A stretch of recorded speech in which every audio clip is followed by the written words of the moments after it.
මට දේවවාදෙත් එක්ක පොඩි ගැටලුවක් තියෙනවා. මොකද මම හිතන්නේ දේවවාදී හැදෙන්නේ අපේ කැබිනට් එක වගේ කියලා. දැන් කැබිනට් එකේ ඉන්නවනේ අපි කියමු බලන්න මහා මාර්ග හා ප්‍රවාහන කටයුතු. එයා කතරගම දෙයියෝ වගේනේ.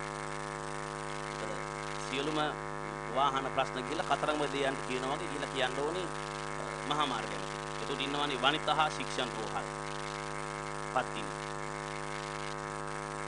අධ්‍යාපන උසස් අධ්‍යාපන ගණ දෙයියෝ. එතකොට සංස්කෘතික කටයුතු සරස්වති බුද්ධ ශාසන ඇමති කෙනෙක් ඉන්නවා. විවිෂන් නෙවෙයි. ඒ නියෝජ ඒ පළාත් සභාවේ ගම්බට්ටුවේ වෙනම ඉන්නවා. අර මේ ඒ අර බුද්ධ ශාසන ඉන්නවා. දැන් එතකොට ඔය රුක්ෂ දේවතාව අරගොල්ලෝ මේගොල්ලෝ ප්‍රාදේශ සභාව කට්ටිය එම ගම්වල ආපහු. දැන් මේ හැමෝටම වෙන වාහනයකුත් තියෙනවා. දැන් කතරගමේ වාහනේ මොනරා. හරියට මහා මාර්ගයේ මැතුමාගේ වාහනේ කොඩියකුත් තියෙනවා. මොකද කතරගමේ කුකුලා හින්දා කොඩියේ ඉන්නේ කුකුලා. මොකද දෙන්නයි ඉන්නේ වල්ලි අම්මයි. මේ දේවවාදී හැදෙන විදිහක් සියලු බලතල් තියෙන ඕන අමාත්‍යාංශයක් අත්අඩංගුවට ගන්න පුළුවන් සක්‍රයා තමයි ජනාධිපතිවරයා. අමාත්‍යාංශ ටිකයි. දැන් ජාතක කතාවල සක්‍රයා කවුද? සක්‍රයාගේ දෘෂ්ටිය තමයි යක්ෂයා. සුදු චරිතයයි කළු චරිතයයි. දැන් සක්‍රයා ඕන වෙලාවක ඉන්නේ ගෑනු ප්‍රශ්නයකටනේ.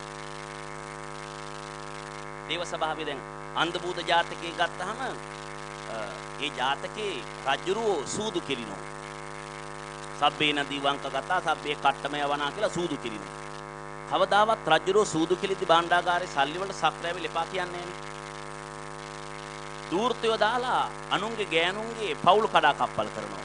සක්‍රයාට තිබ්බනේ හොඳ කෙනෙක් නම් ඇවිල්ලා එපයි කියන්නේ. හැබැයි අන්තිමට ගෑණි තනි වුණාම සක්‍රයා එනවා. සක්‍රයා ඉන්නෙම ගෑනු පස්සේ. සම්බුලා ජාතකයේදී යක්ෂයාවම සක්‍රයවිලා බේරගෙන යනවා. දැන් මනමෙට අදාළ කරගත්ත චුල්ලදනුදර ජාතකයේ ගත්තාම ගංගායිනේ අර හෙළුවැල්ලින් කුමාරී හිමියදී සක්‍රයයි එනවා. එතකොට සඳකිදුරු ජාතකයේ ගත්තත් ගෑනු ප්‍රතින් සක්‍රයයි එනවා. දැන් මේ සකා හරිම මේ සකා. ඉතින් මෙහෙම තමයි දේව සංකල්ප හැදෙන්නේ. දැන් අපි පින් දුන්නොත් මේගොල්ලෝ ඉන්නේ. දැන් 33 කෝටියක් ඉන්නේ. හරිනේ. දැන් අපි ඉන්නේ 2 කෝටියයි. දැන් අපි එකෙකුට 17ක් ඉන්නවනේ.